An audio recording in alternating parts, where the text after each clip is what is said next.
బిస్మిల్లా ఔజుబిల్లా మినష్ షైతానిర్ రజీం బిస్మిల్లాహిర్ రహమానిర్ రహీం. శాపగ్రస్తుడైన సైతాన్ బారి నుంచి సృష్టికర్త అయిన అల్లాహ్ యొక్క రక్షణని, అల్లాహ్ యొక్క సాయాన్ని రక్షణ వేడుకుంటూ ఉన్నాను. ఆమీన్. అల్లాహ్ ప్రవక్త మొహమ్మద్ సల్లల్లాహు అలైహి వసల్లం గారిపైన శాంతి సౌఖ్యాలు కురిపించండి వల్ల అరబ్బీలో ఉన్నటువంటి ఖురాన్ గ్రంథాన్ని తెలుగులో ఉన్నది ఉన్నట్లుగా చదువుకుంటూ ఉన్నాము.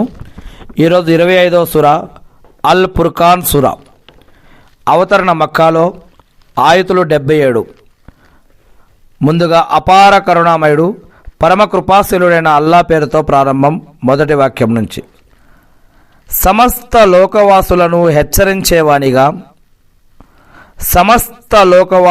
హెచ్చరించేవానిగా ఉండటం కోసం తన యొక్క దాసునిపై గీటురాయిని అవతరింపజేసిన అల్లా గొప్ప శుభకరుడు. భూమి ఆకాశాల సార్వభౌమత్వం ఆయనదే. ఆయన ఎవరిని సంతానంగా చేసుకోలేదు.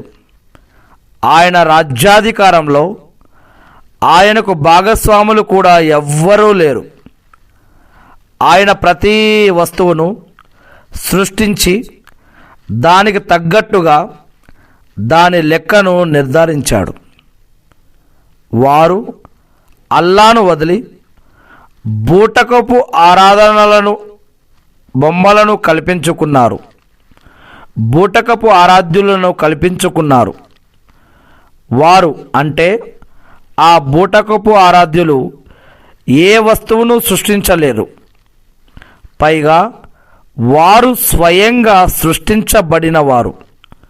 వారు తమ స్వయానికి సైతం లాభ నష్టాలు చేకూర్చుకునే అధికారం కూడా కలిగి లేరు. జీవన్మరణాలు కూడా వారి ఆధీనంలో లేవు. మరణానంతరం చనిపోయిన తర్వాత తిరిగి లేచే శక్తి కూడా వారి వద్ద లేదు. ఇది ఇతను స్వయంగా కల్పించుకున్న అబద్ధం తప్ప మరేమీ కాదు. ఈ విషయంలో ఇతరులు కూడా ఇతనికి సహాయపడ్డారు అని అవిశ్వాసులు చెప్పసాగారు. నిజానికి వారు చాలా అన్యాయానికి, ఆశాంతం అబద్ధానికి ఒడిగట్టారు. ఇవి పూర్వీకుల గాథలు. వాటిని ఇతను వ్రాయించాడు. అవి ఉదయం సాయంత్రం అతని ముందు పఠించబడుతున్నాయి అని కూడా ఈ అవిశ్వాసులు అన్నారు.